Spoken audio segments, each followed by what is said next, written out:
Lifestyle मध्ये मी दीप्ती लेले आपल्या सगळ्यांचं स्वागत करते। आपली काही दुखणी अशी असतात की ज्याच्यामध्ये आपल्याला ते सांगताही कोणाला येत नाही आणि बरेच वेळेला ते सहन करताना खूप त्रासही होतो। पुन्हा त्याचा उपचार म्हटल्यानंतर पुन्हा मग ऑपरेशन करावं लागेल का किंवा अनेक शंका मनात असतात आणि ते दुखणं वाढत जातं आणि आपल्याला त्रासदायक ठरतं। त्यातलंच एक दुखणं म्हणजेच मूळव्याध किंवा फिस्टुला। तर आयुर्वेदामध्ये आता जे नवीन संशोधन झालंय ज्याच्यामुळे मूळव्याध किंवा फिस्टुलावरती वेदनारहित उपचार सुद्धा आपल्याला उपलब्ध आहेत। तर ह्या सगळ्याबद्दल आज आपल्याला माहिती देणार आहेत डॉक्टर सुधीर उदामले। आपण सुरुवातीला त्यांचं स्वागत करूया। नमस्कार डॉक्टर, कार्यक्रमात आपलं स्वागत आहे। डॉक्टर सुधीर उदामले यांनी अष्टांग मेडिकल कॉलेज पुणे इथून BAMS पूर्ण केलंय, पोस्ट ग्रॅज्युएशन नाशिक इथून आणि आता ठाण्यामध्ये त्यांचं वेदामृत हॉस्पिटलमध्ये ते MD म्हणून कार्यरत आहेत। 4000 पेक्षा जास्त रुग्णांवरती त्यांनी यशस्वी रीतीने उपचार केलेले आहेत। 2012 मध्ये international journal of colorectal surgery या नियतकालिकामध्ये त्यांचे शोधनिबंध सुद्धा प्रसिद्ध झालेले आहेत। तर आपण त्यांच्याकडूनच या सर्व गोष्टींविषयी जाणून घेऊया की मुळात मूळव्याध होते कशी, काय त्रास होतो आणि त्याच्यावरती वेदनारहित उपचार कसे उपलब्ध आता झालेले आहेत। तर डॉक्टर, सुरुवातीला आम्हाला सांगा की मूळव्याध नक्की कोणाला होऊ शकतं, त्याचे काही प्रकारही असतात आणि जे वेदनारहित उपचार आहेत, मिश्र यशस्वी जी चिकित्सा आहे, तर त्याविषयी आम्हाला तुम्ही सांगा। राईट। जसं तुम्ही विचारलं की मूळव्याध कोणाला होऊ शकतो, तर मूळव्याध कोणालाही होऊ शकतो। बालांपासून श्रेष्ठांपर्यंत, ज्येष्ठांपर्यंत सगळ्यांना होऊ शकतं।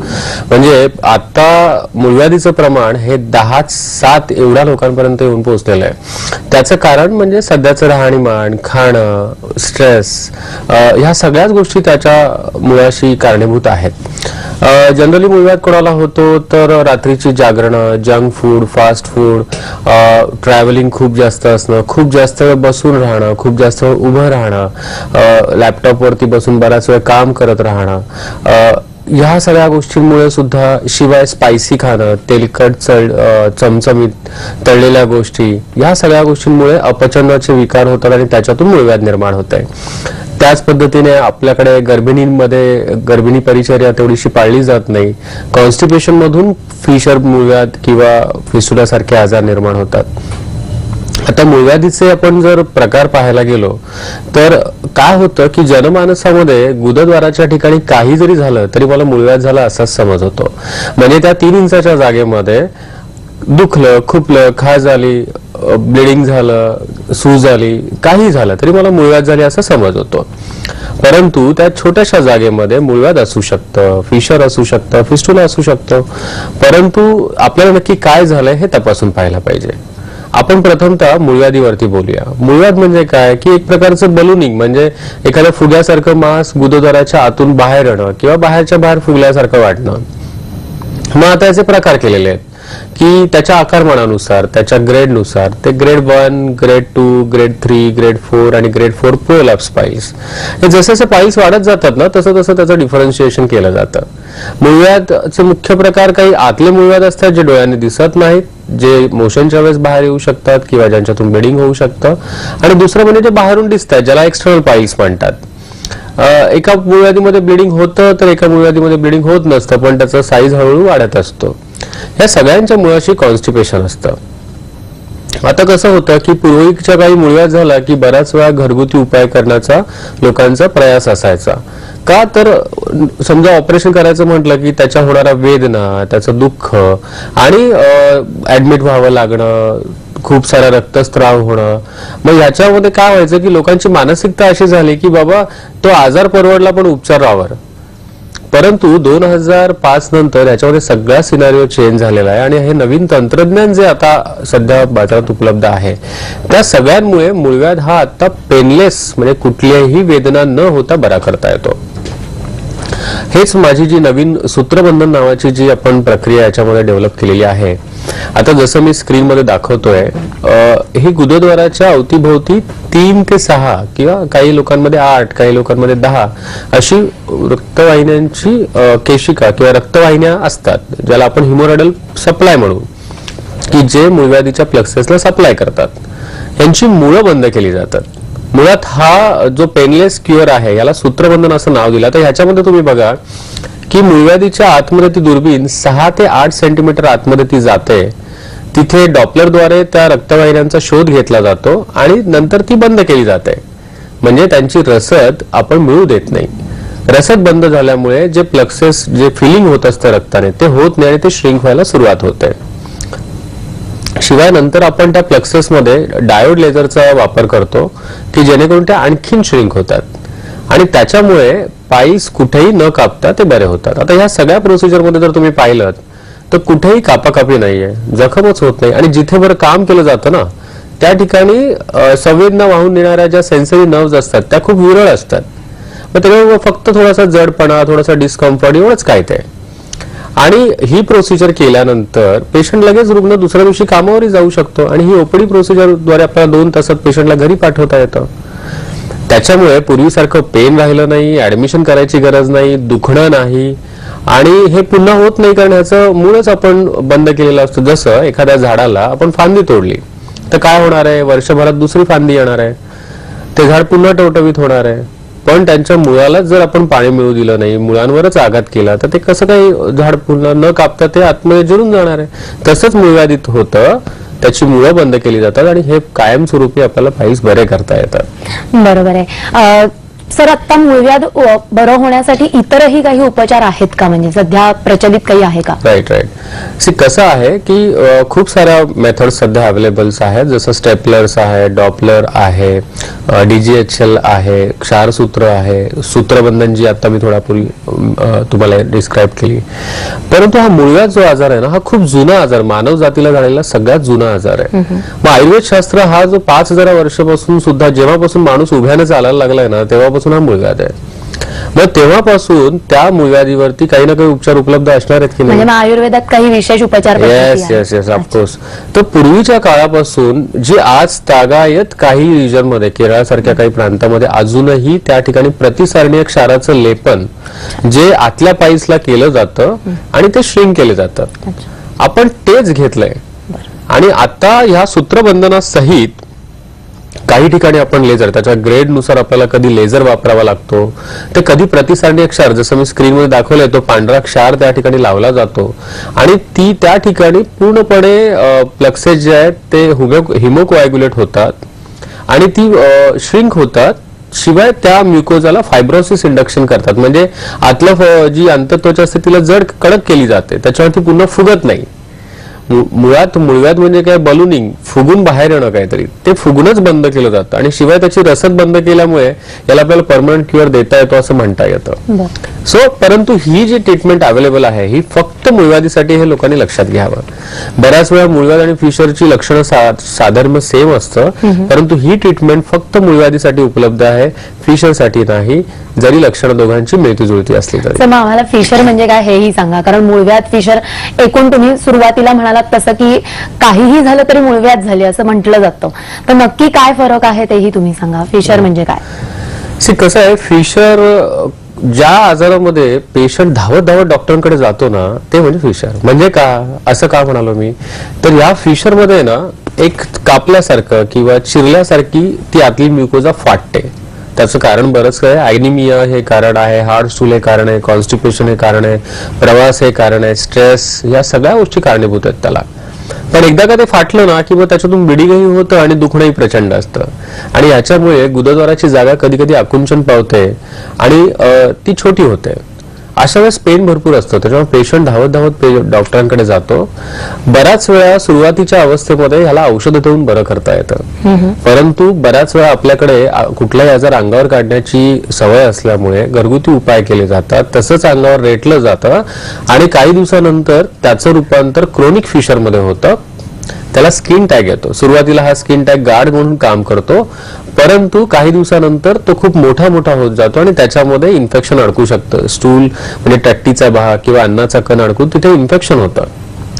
मग अशा वेळेस जर ह्या गोष्टी निर्माण झाल्या की मग दुसरे ऑप्शन्स राहत नाही, परंतु बाहेर ते मूळव्याधीसारखंच दिसू शकतं. स्किन टॅग्स जे असतात ते मूळव्याधीसारखे दिसू शकतात. मग आपल्याला नक्की फिशर झालंय का मूळव्याध आहे हे आपण डॉक्टरांकडून तपासून त्याचं कन्फर्मेशन केलं पाहिजे. नुसतं दुखतंय म्हणून मग वृत्तपत्रांमध्ये औषधांची नावं वाचायची आणि स्वतः खरेदी करायची, ह्याच्यामुळे काय होतं, आजार आपल्याला कळत नाही आणि आजार हळूहळू वाढत जातो. बरोबर आहे. मग ते बरा होण्यासाठी योग्य व्यक्तीच, योग्य डॉक्टरच असणं गरजेचं आहे. पण मग डॉक्टर ह्याच्यासाठी काही उपचार काय उपलब्ध आहेत? आणि दुसरं म्हणजे मग जसं मूळव्याध बरी होते वेदनारहित उपचारांनी तसे फिशरही वेदनारहित बरे होऊ शकतात का? राईट. सी बघा, बेसिकली प्रिन्सिपली तुम्ही जर ह्या आजाराला जर बघितलं तर ह्याच्यामध्ये जखम होते, बरोबर आहे. आता कुठलीही जखम मग तुम्ही लेझरने जाळा तर ती बधीर होऊ शकते काही दिवसांसाठी, पण जेव्हा हिलिंग प्रोसेस स्टार्ट होते, जखमेला जाळल्यानंतर ती जखम भरण्याची जी प्रोसेस असते त्याच्यामध्ये थोडंफार बर्निंग, थोडंफार इरिटेशन असू शकतं, पण कम्प्लिटली पेनलेस असं फिशरला नाही करता येत. हा, परंतु हे पेन आम्ही एक नवीन पद्धत त्याच्यामध्ये इंट्रोड्यूस केलेली आहे ज्याला रोटेशनल फ्लॅप असं म्हणतात. म्हणजे आपण झोपताना समजा खूप थंडी वाजते आणि आपण आपल्या अंगावरती पांघरून घेतलं पूर्ण तोंडावरती तर आपल्याला थंडी वाजणं बंद होतं. म्हणजे काय होतं, त्या हवेचा आपल्याला काही फरक पडत नाही, थंड हवेचा. तसंच स्टूल जेव्हा त्या जागेवरून घासून येतं, टट्टी जेव्हा घासून येते तेव्हा ते फिशरचं दुखणं असतं. आम्ही काय करतो, आतली फ्लॅप जो असतो, जो म्युकोज असतो, तिला वरती त्या जखमेवरती चढवलं जातं. आता पूर्वीच्या काळी पण हे व्हायचं, करायचं लोक, पण ते टिकायचं नाही, कारण ती गुदद्वाराची जागा सतत हालचाल करत असते, मग ती टिकत नसायची. मग त्याला नवीन काही गोष्टी आम्ही संशोधित केल्यामुळे त्याला आम्ही फिक्स केलेला आहे स्पिंक्टरला, त्याच्यामुळे तो निघत नाही आणि म्हणून पेशंटचं पेन बरंच कमी करता येतं, परंतु पूर्णपणे नाही म्हणता येणार, पण 95% पर्यंत फिशरला विदाऊट पेन आपल्याला बरं करता येऊ शकतं. नक्कीच डॉक्टर, याविषयी अजून बोलत राहूया, पण ब्रेकची वेळ झाली आहे. टॉक टाइम मध्ये आपण इथे घेणार आहोत एक छोटासा ब्रेक. बघत राहा फक्त IBN लुकमध्ये.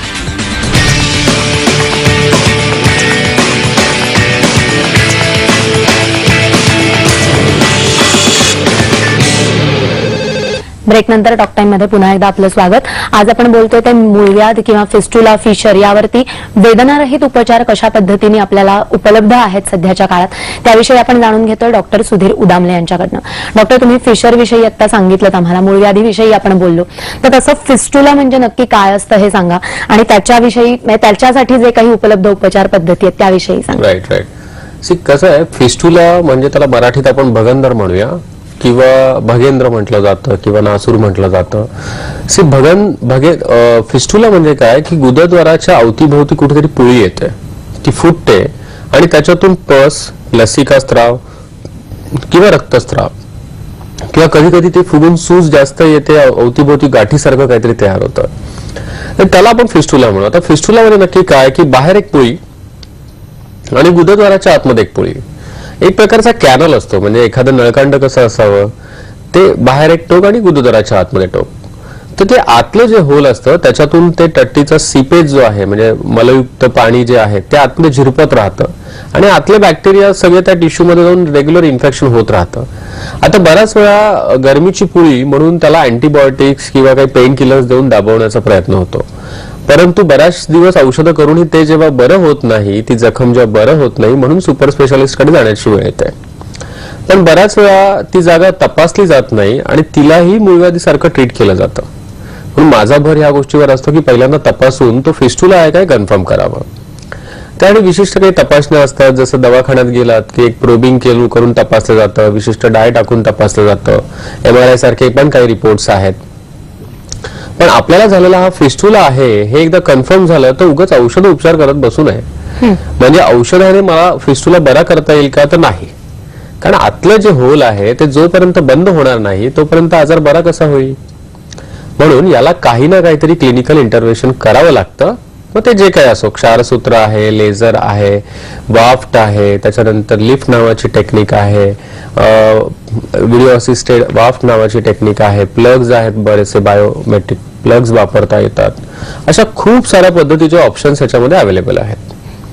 परंतु जर तुम्हाला एकदा फिस्टुला झालाय तर त्याला काही ना काही करावं लागतं हे म्हटल्यानंतर तुमचा फिस्टुला कुठल्या प्रकारचा आहे हे पण निदान होणं खूप गरजेचं आहे. कारण साधा फिस्टुला आणि कॉम्प्लिकेटेड फिस्टुला असे दोन प्रकार होतात. साधे फिस्टुले साध्याशा उपचारांनी लवकर बरे होतात, त्याच्यात विशेष काही त्रास नसतो, अगदी विदाऊट जखम सुद्धा यांना बरं करता येतं. पण जर तुमचा फिस्टुला खूप कॉम्प्लिकेटेड असेल, त्याला आतमध्ये फांद्या फुटल्या असतील, त्याचे बायफर्गेशन झाले असतील, तर त्याला एक किंवा दोन पद्धतीचं एकत्रीकरण करून बरं करावं लागतं.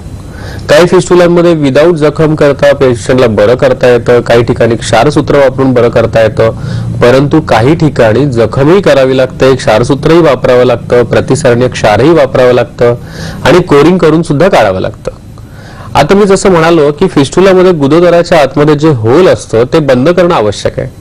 ते जर बंद नाही केलं तर हे वारंवार होणार आहे. आणि फिस्टुलाचं सगळ्यात मोठं दुखणं काय माहितीये का, फिस्टुलाचं ऑपरेशन करून ते वारंवार होत राहतं. म्हणजे 2 वेळा ऑपरेशन केलं, 3 वेळा ऑपरेशन केलं, अगदी मी रुग्ण पाहिलेत की 6 वेळा ऑपरेशन करून सुद्धा तो पुन्हा होतो. त्याचं मूळ कारण गुदद्वाराच्या आतलं होल बंद करणं. बरं काय होतं की गुदद्वाराच्या अवतीभोवती 2 रिंग्स असतात, गुदद्वाराच्या वळया ज्याला आपण म्हणू. फिस्टुलाला बरं करताना ती जखम जर केली आणि ते हा रिंग कट झाला तर कंट्रोल राहण्याची शक्यता असते. आणि तो आता नवीन जे प्रॉस्पेक्टिव्ह आलेत त्याच्यामध्ये ह्या दोन्ही वळया ज्या असतात, दोन्ही गुदद्वाराच्या रिंग्स आहेत, त्या प्रिझर्व करणं, म्हणजे त्याला न कापता फिस्टुला बरा करण्याच्या काही टेक्निक्स. पण मग त्याच्यामध्ये कॉम्बिनेशन मेथड्स यूज करावे लागतात. पेशंटच्या आजारावर ते डिपेंड असतं. मग युजली आपल्याकडे कोरिंग मेथड, क्षारसूत्र आणि डायोड लेझर्स या तिघांचा असा वापर केला जातो, जे संयुक्तपणे आपण एकत्र वापरतो आणि पेशंटला बरं करण्याचा प्रयत्न करतो. फिस्टुलामध्ये जर तुमचा फिस्टुला कॉम्प्लिकेटेड असेल आणि तुम्हाला तो बरा करायचा असेल तर 50% यश हे डॉक्टरांच्या स्किल्सवर डिपेंड आहे, पण 50% यश हे ड्रेसिंग वरती पण डिपेंड आहे. जखम किती मोठी होणार हे डिपेंड आहे तुमचा ट्रॅक किती मोठा आहे.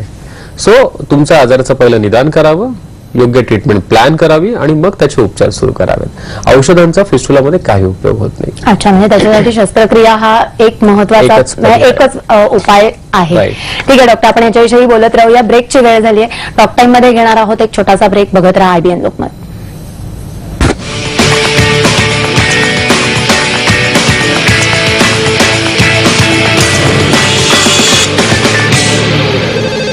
ब्रेक नंतर टॉक टाइम मध्ये पुन्हा एकदा आपलं स्वागत. डॉक्टर, आपण सुरुवातीपासून म्हटलं तसं की मुळातच मूळव्याध किंवा फिस्टुला हे सगळ्यांमध्ये आधीच पेशंटला खूप वेदना झालेल्या असतात. डॉक्टरकडे गेल्यानंतर पुन्हा त्यांनी जर शस्त्रक्रिया सांगितली तर त्याचीही भीती मनामध्ये असते. बरं, आता तुम्ही फिस्टुला बद्दल बोलताना म्हणालात तसं की एकमेव शस्त्रक्रिया हा एकच उपचार त्याच्यासाठी आहे. तर प्रत्येक वेळेला ऑपरेशन करणं खूप गरजेचं आहे का, कारण अतिशय भीती मनामध्ये असते. तर काय सांगाल? काय बराच वेळा प्रश्न विचारला जातो, सर मूळव्याधीसाठी काय बेस्ट ट्रीटमेंट आहे का तुमच्याकडे. तर मूळव्याध जी जनरल टर्मिनॉलॉजी ह्याच्यासाठी वापरली जाते, मी जनरली म्हणतो की बाबा बेस्ट ट्रीटमेंट हीच आहे की तुम्ही बेस्ट डॉक्टर निवडा. तुम्ही योग्य डॉक्टरच्या हातात गेलात तर याची योग्य ट्रीटमेंट होणार. प्रत्येक वेळी ऑपरेशनची गरज असते असं काही नाही. जसं मी मगाशी म्हटलं की पाईल्स जेव्हा ग्रेड 1 ग्रेड 2 पर्यंत असतात औषधांनी बरे होतात, परंतु ग्रेड 3 आणि ग्रेड 4 पोलॅप्स मध्ये गेलात काही उपयोग नाही. औषधं करत बसण्यापेक्षा काहीतरी इंटरव्हेन्शन करा, काहीतरी क्लिनिकल प्रोसिजर्स करा की जेणेकरून तो प्रॉब्लेम सॉल्व्ह होणार आहे. नुसतंच एखादा आजार थोपवण्यात काही म्हणजे त्याला काही अर्थ नाही. तो आजाराचं मुळासकट कायमस्वरूपी उपचार झाले पाहिजेत. फिशरमध्ये सुरुवातीच्या अवस्थेमध्ये औषधांनी ते बरं करता येतं, परंतु एखादा टॅग खूप मोठा झाला, स्किन टॅग खूप बाहेर आला, ते इन्फेक्ट झालं, त्याचा ऍब्सेस झाला तर तुम्हाला ते करावं लागतं ट्रीट. अदरवाईज त्याचं रूपांतर फिस्टुलामध्ये होतं. फिस्टुला झाला असेल औषधांचा काही उपयोग नाही, तुम्ही काही ना काही त्याला प्रोसिजर केलं पाहिजे. गुदभ्रंश म्हणजे ज्याच्यामध्ये आतलं गुदद्वार रेक्टम सकट बाहेर येतं, याच्यामध्ये पार्शल आणि कंप्लीट असे 2 प्रकार आहेत. ह्याच्यामध्ये औषधांचा विशेष काही लाभ होत नाही. तर अशा वेळेस गुदभ्रंशामध्ये त्याला काही अशा पेनलेस आणि विदाऊट कापाकापीवाल्या पण काही प्रोसिजर सध्या अवेलेबल आहेत, तर त्या करता येऊ शकतात. प्लुरायटिस आणि बऱ्याच वेळा स्किनचे काही प्रॉब्लेम्स असतात ज्याच्यावर खाज येणं वगैरे असे प्रकार होतात, तेही औषधांनी बरे होतात. पॉलिप औषधाने बरा होत नाही, ज्याच्यामध्ये मांसासारखा काहीतरी गोळा कडक मांस टणक मांस असं बाहेर येत असतं, तर त्यालाही काही औषधाने बरा करता येत नाही. बऱ्याच वेळा मला कॅन्सर नाही ना असे प्रश्न पेशंट बऱ्याच वेळा विचारतात, पण त्याच्या विशिष्ट तपासण्या जसं रक्ताच्या तपासण्या आहेत, काही स्कॅन्स आहेत, फॅमिली हिस्ट्री आहे का, हे सगळं तपासून तारतम्याने पाहून मगच त्याचा निर्णय घेतला जातो. तर असं लगेच ठरवू नये की मला ऑपरेशनच करावं लागणार आहे. बऱ्याच वेळा बरेच आजार हे औषधांनी बरे होऊ शकतात. डॉक्टर, जाता जाता तुम्ही हे सांगा की आधी मुळात योग्य डॉक्टर कसा निवडावा, आणि तुमचं जे ठाण्यातलं पहिलं स्टुडिओ हॉस्पिटल आहे की डे केअर सेंटर आहे जे पाईल्स साठी स्पेशली, तर तिथे त्याच दिवशी जर काही उपचार केले तर त्याला तिथे उपचार घेऊन लगेच त्या दिवशी घरी जाता येतं का? ह्या दोन्ही म्हणजे त्या डे केअर सेंटर विषयी आणि डॉक्टर कसा निवडावा या दोन्ही विषयी जाता आता सांगा. बघ, आता मी जसं म्हणालो की महाराष्ट्रातलं हे सगळ्यात पहिलं फक्त प्रोक्टोलॉजीशी निगडीत असलेलं स्टुडिओ हॉस्पिटल म्हणजे सगळ्या सुविधा एकाच ठिकाणी, सगळं तंत्रज्ञान एकाच ठिकाणी वापरून आपण पेशंटला बरा करतो. आता कसं पूर्वीच्या काही पाठीच्या मणक्यात इंजेक्शन देऊन भूल दिली जायची, आता त्याची गरज पडत नाही. लोकल ब्लॉक्स मध्ये पेशंटला बरं करता येतं. पेशंट 2 तासात घरी जातो. शिवाय पेशंटला खूप सारं पेन्स ड्रेसिंग्स वगैरे या सगळ्यांची गरज नसते. सर्व सुविधा एकाच छताखाली, सगळ्या ब्लड टेस्ट एकाच छताखाली आणि सगळ्या सुविधांनी उपलब्ध अशी ही सगळी व्यवस्था आपण ठाण्यामध्ये उपलब्ध करून दिली आहे रुग्णांसाठी.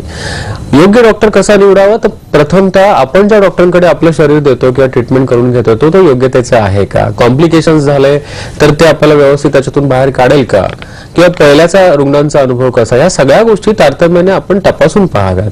कारण की आपली चूक झाली, आपण चुकीच्या, आपल्याकडे बऱ्याच वेळा बंगाली बाबा आणि बरेचसे भोंदू वैद्य असे क्वॅक्स प्रॅक्टिस करणारे पण लोकांची संख्या खूप जास्त आहे.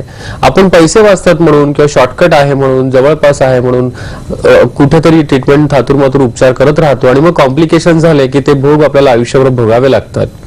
मग असं न करता आपण योग्य डॉक्टर निवडावा, त्याचं क्वालिफिकेशन पाहावं, तो आपल्या ह्याच्यातून त्याचा अनुभव कसा दांडगा आहे का हे पाहावं आणि मग आपण आपली ट्रीटमेंट करून निवडावी. उगाच कुठेतरी थातूरमातूर उपचार करत बसू नये.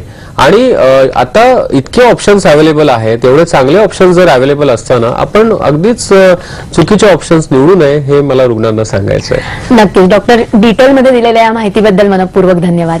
टॉक टाइम मध्ये आज आपण इथेच थांबतोय. ताज्या घडामोडींसाठी बघत राहा फक्त आयबीएन लोकमत.